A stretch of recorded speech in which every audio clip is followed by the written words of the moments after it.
Hello there. Today I want to talk about a topic about the red flags in men. No guideline will ensure you have the right man, but my rules can weed out most of the trash effectively. Here are signs that you need to heed. Don't be like other dumb women and tell yourself that not everyone is perfect and that people have flaws. Imperfections isn't a handicap or an irreversible condition, so don't let anyone get away with unpleasant behavior, because when you want to break it off, then all of a sudden they ditch their bad behavior in a heartbeat to stop you from doing such a thing. Here is my top 10 red flags. Men who claim that you need to accept them for who they are.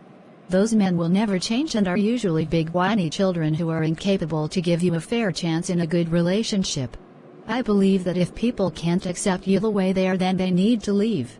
But in men's world that's illogical. They want you to put up with their crap and you're going to deal with it the best way possible, especially if you do it in a way that benefits them, otherwise you are a selfish human being. But they expect you to meet their standards. Number 2, men who want to lead.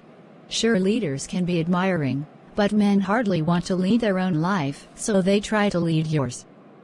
Not for your benefits, but to make them feel like the man of the house. I distrust any creature who wants to play leader in my life that belongs to me. And you already know you are dealing with a dumb animal. Unless you are a prisoner and he wants to lead you away to the land of milk and honey, you should snap contact right away. Number 3, men who talk about wanting babies during an inconvenient time.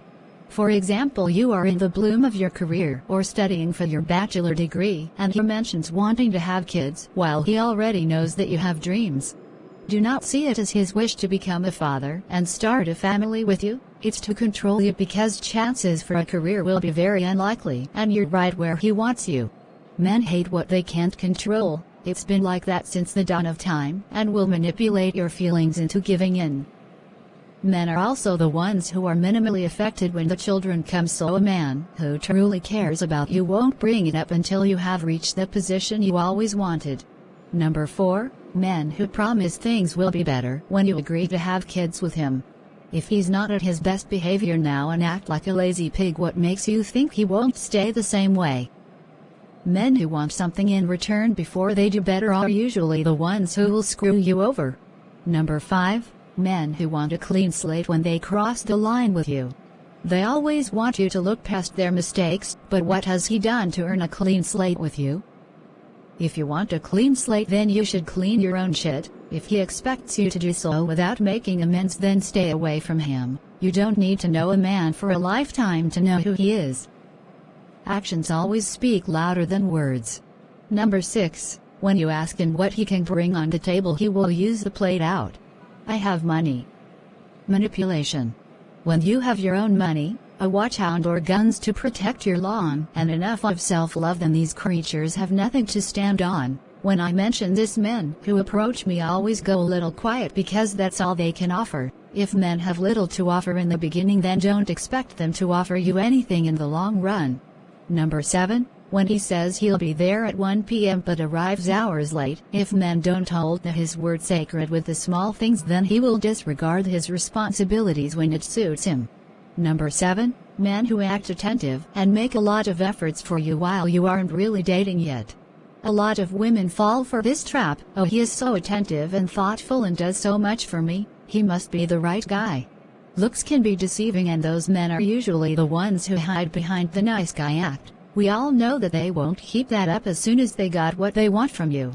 A man who makes priority in keeping his promises and hold his end of the bargain are the ones you should keep your interest on, not men who try to win you over.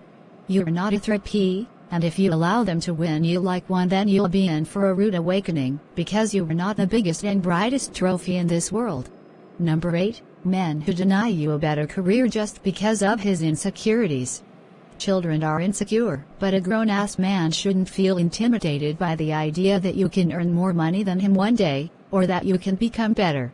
Number 9, men who claim that making sacrifices in a relationship is normal. If you agree with him, then don't cry when he hijacks your identity, because that's inevitable. They will make you sacrifice anything that can get between him and his dreams, even if your own career gets ruined in the process. It's like both of you are trying to keep your head above the water, but he pulls you down so that he can thrive with the delusion that you're doing what's best for the family. No, you are just doing what's best for him and his desires in life. Number 10. When he gets angry when you give him a hint that you deserve better than him or he's not a very good partner. If a man doesn't react with a disheartened plea that he will do his absolute best not to show this kind of behavior again or react with shame that he has let you down somehow, then watch out. Men who become angry or had previous intention to lash out at you for saying such a thing between the lines is not a man you want to be with. Some men even guilty trip saying how many things they did for you, or turn the sympathy towards themselves by saying that they feel miserable. If you brought to his attention that he's not a very good partner, then he will not turn the sympathy towards himself, he will not guilty trip you, he will not beg for you to stay by acting pitiful, he will change right on the spot and get some counseling when needed. Regretful people will make changes, but men who love themselves more will make temporarily changes that won't compensate for anything. So if you see any of this in men's behavior, then realize being alone until the right one passes is way better than trying to make it work with trash, because the beginning of the relationship was magical, and let the right one for you enter a long-lasting relationship with another woman. If you stick with trash, then your life will never be enriched.